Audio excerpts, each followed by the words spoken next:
নমস্কাৰ আপোনালোক সকলোকে পুনৰবাৰ স্বাগতম নাছমাই মজিদ বন্ধুসকল পলকতে চামক আজি 9টা গুৰুত্বপূৰ্ণ খবৰ প্ৰথমটো খবৰ 2024 লোকসভা নিৰ্বাচনৰ পূৰ্বে দল ত্যাগৰ ধুমুহাত বিধ্বস্ত অসম প্ৰদেশ কংগ্ৰেছ গৌৰৱ গগৈৰ ঘনিষ্ঠ বন্ধু মানস বৰা সহ তিনিগৰাকী জ্যেষ্ঠ কংগ্ৰেছী নেতাৰ বিজেপিত যোগদান লোকসভা নিৰ্বাচনৰ প্ৰাক মুহূৰ্তত অসম প্ৰদেশ কংগ্ৰেছ কমিটিৰ পদত্যাগৰ ধুমুহা অন্তকন্দলত জৰ্জৰিত কংগ্ৰেছৰ ব্যাপক খহনীয়া দল ত্যাগৰ ধুমুহাত বিধ্বস্ত প্ৰদেশ কংগ্ৰেছ এইবাৰ একেলগে কংগ্ৰেছ দল ত্যাগ কৰি বিজেপিত যোগদান কৰিছে তিনিগৰাকীকৈ শক্তিশালী কংগ্ৰেছ নেতাই কংগ্ৰেছ দল ত্যাগ কৰি বিজেপিত যোগদান কৰিছে প্ৰাক্তন মন্ত্ৰী অকন বৰাৰ পুত্ৰ তথা অসম প্ৰদেশ কংগ্ৰেছ কমিটিৰ সাধাৰণ সম্পাদক মানস বৰাই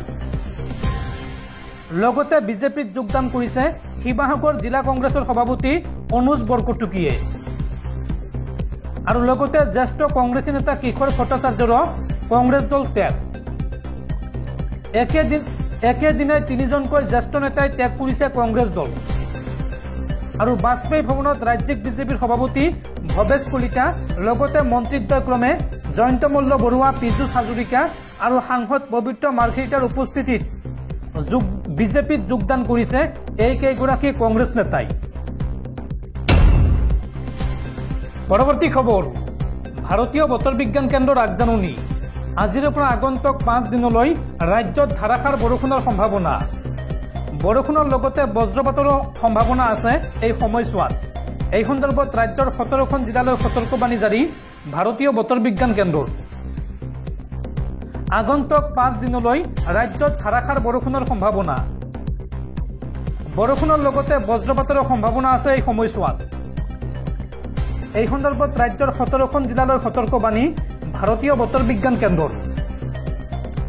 কোন জিলাত হ'ব বৰষুণ আৰু বজ্ৰপাত চাওঁ আহক মৰিগাঁও নগাঁও শোণিতপুৰ বিশ্বনাথ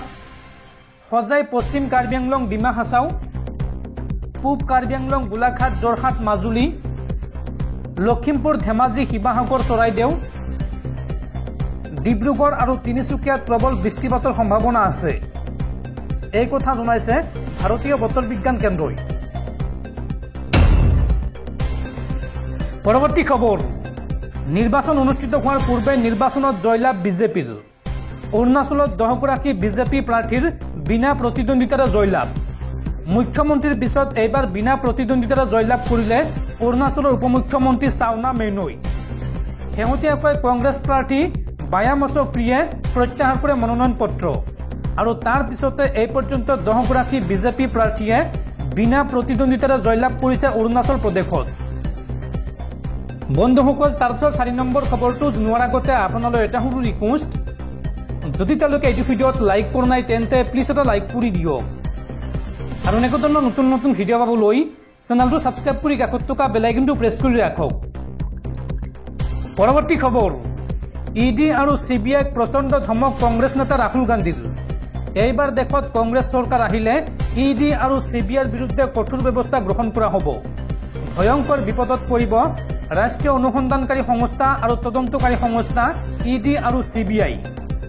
এই হুংকাৰ দিছে কংগ্ৰেছ নেতা ৰাহুল গান্ধীয়ে ভয়ংকৰ বিপদত পৰিব দেশৰ তদন্তকাৰী সংস্থা ইডি আৰু সিবিআই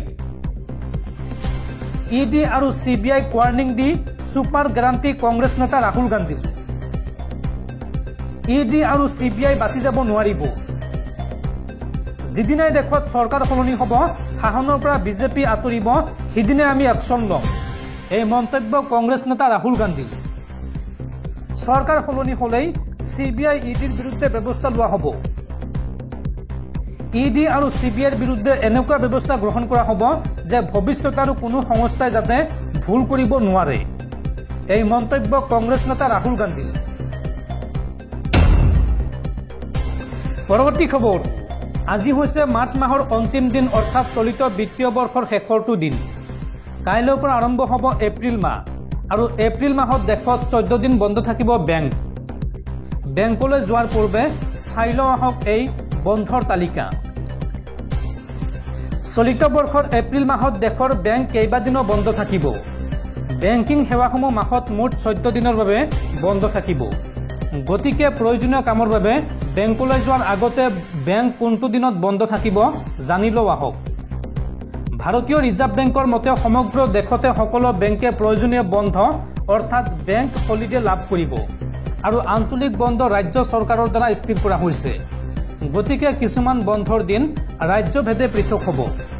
এপ্ৰিল মাহত বেংকসমূহ বন্ধ থাকিব পৰা ৰাজ্যসমূহৰ তালিকাও ইয়াত দিয়া হৈছে। বাৰ্ষিক একাউণ্ট বন্ধ হোৱাৰ বাবে বেংকসমূহ 1 এপ্ৰিলত বন্ধ থাকিব, কিন্তু সমগ্ৰ দেশতে সেই দিনটোত বেংক বন্ধ নাথাকিব। চণ্ডীগড়, ছিকিম, মিজোৰাম, হিমাচল প্ৰদেশ, মেঘালয় আৰু বংগত অৰ্থাৎ পশ্চিমবংগত বেংক খোলা থাকিব। বাবু জগজীৱন ৰামৰ জন্ম জয়ন্তীৰ বাবে 5 এপ্ৰিলত তেলেংগানা আৰু জম্মু কাশ্মীৰত বেংকসমূহ বন্ধ থাকিব। গুড়ি পাড়ৱা, উগাদি উৎসৱ, তেলেগু নৱবৰ্ষ আৰু সাজিবু নং পাবনা থম নৱৰাত্ৰিৰ বাবে কেইবাখনো ৰাজ্যৰ বেংক 9 এপ্ৰিলত বন্ধ থাকিব আৰু এই তালিকাত থকা ৰাজ্যবোৰ হৈছে ক্ৰমে মহাৰাষ্ট্ৰ, কৰ্ণাটক, তামিলনাডু, অন্ধ্ৰপ্ৰদেশ, তেলেংগানা, মণিপুৰ, গোৱা, জম্মু আৰু কাশ্মীৰ। চেইৰাও বা বৈশাখী আৰু বিজু উৎসৱৰ বাবে ত্ৰিপুৰা, মণিপুৰ, জম্মু আৰু শ্ৰীনগৰত 10 এপ্ৰিলত বেংকসমূহ বন্ধ থাকিব। দ্বিতীয় শনিবাৰে অৰ্থাৎ বেংকসমূহ 13 এপ্ৰিলত বন্ধ থাকিব। লগতে বহাগ বিহু আৰু হিমাচল দিৱসৰ বাবে অসম আৰু হিমাচল প্ৰদেশৰ বেংকসমূহ 15 এপ্ৰিলত বন্ধ থাকিব। ৰাম নৱমীৰ বাবে গুজৰাট, মহাৰাষ্ট্ৰ, মধ্যপ্ৰদেশ, উৰিষ্যা, চণ্ডীগড়, অন্ধ্ৰপ্ৰদেশ, তেলেংগানা, ৰাজস্থান, উত্তৰ প্ৰদেশ, বিহাৰ, ঝাৰখণ্ড আৰু হিমাচল প্ৰদেশত 16 এপ্ৰিলত বেংকসমূহ বন্ধ থাকিব। আৰু এই বেংকসমূহ এই মাহত 5টা দেওবাৰে বন্ধ থাকিব। সেই দেওবাৰকেইটা হৈছে ক্ৰমে 3, 10, 17, 24 আৰু 31 এপ্ৰিলত বন্ধ থাকিব। অৱশ্য এই সময়ছোৱাত বেংক বন্ধ থাকিলেও অনলাইন সেৱা সচৰাচৰ থকাৰ দৰেই অব্যাহত থাকিব। পৰৱৰ্তী খবৰ, চোৰাংচোৱাগিৰি আৰু বিৰোধীৰ ফোন টেপিং কৰি এইবাৰ জেললৈ গ'ল তেলেংগানা আৰক্ষীৰ এইগৰাকী প্ৰাক্তন ডিচিপি। শুকুৰবাৰে হায়দৰাবাদৰ আদালতে ফোন টেপিং গোচৰত তেলেংগানা আৰক্ষীৰ প্ৰাক্তন উপ আৰক্ষী আয়ুক্ত টাস্ক ফৰ্চৰ ৰাধা কিষাণ ৰাওক 14 দিনৰ ন্যায়িক জিম্মালৈ প্ৰেৰণ কৰে। বৃহস্পতিবাৰৰ পৰা জেৰা কৰাৰ পিছত শুকুৰবাৰে সন্ধিয়া আৰক্ষীয়ে তেওঁক দণ্ডাধীশৰ আগত হাজিৰ কৰোৱায়। উল্লেখযোগ্য যে অৱসৰৰ পিছত টাস্ক ফৰ্চত বিশেষ কৰ্তব্যৰত বিষয়া চমুকৈ OSD হিচাপে কাৰ্যনিৰ্বাহ কৰি আছিল ৰাধা কিষাণ ৰাওৱে। তেলেংগানাৰ বিৰোধী নেতা আৰু ব্যৱসায়ীৰ ফোন টেপ কৰাৰ গোচৰত গ্ৰেপ্তাৰ হোৱা 4ৰ্থজন আৰক্ষী বিষয়া হৈছে ৰাধা কিষাণ ৰাও। উল্লেখযোগ্য যে শেহতীয়া বিধানসভা নিৰ্বাচনৰ সময়ত কিষাণ ৰাওক নিৰ্বাচন আয়োগে পদৰ পৰা অপসাৰণ কৰিছিল। ফোন টেপিঙৰ গোচৰত DSP SIBD প্ৰণীত ৰাওক গ্ৰেপ্তাৰ কৰাৰ পিছত ফোন টেপিঙৰ এই বিষয়টো পোহৰলৈ আহে। প্ৰমাণ নষ্ট কৰাৰ অপৰাধত প্ৰণীত ৰাওক 13 মাৰ্চত গ্ৰেপ্তাৰ কৰা হৈছিল। বিধানসভা নিৰ্বাচনত BRSৰ পৰাজয়ৰ পিছত তেওঁ 50টা হাৰ্ড ড্ৰাইভ ধ্বংস কৰাৰ লগতে ডাটা ডিলিট কৰাৰ অভিযোগ উত্থাপিত হৈছে। প্ৰণীত ৰাওৰ জেৰাৰ সময়ত সংগ্ৰহ কৰা তথ্যৰ ভিত্তিত আৰক্ষীয়ে বিশেষ চোৰাংচোৱা ব্যুৰোৰ প্ৰাক্তন মুৰব্বী প্ৰভাকৰ ৰাওকে ধৰি অন্যান্য বিষয়াৰ চৌহদত তালাচী চলায়। প্ৰভাকৰ ৰাও আৰু কিষাণ ৰাওক বিচাৰি নোপোৱাৰ বাবে আৰক্ষীয়ে পত্ৰ প্ৰদান কৰে আৰু বৃহস্পতিবাৰে কিষাণ ৰাও তদন্তকাৰী সংস্থাৰ সন্মুখত হাজিৰ হোৱাৰ সময়ত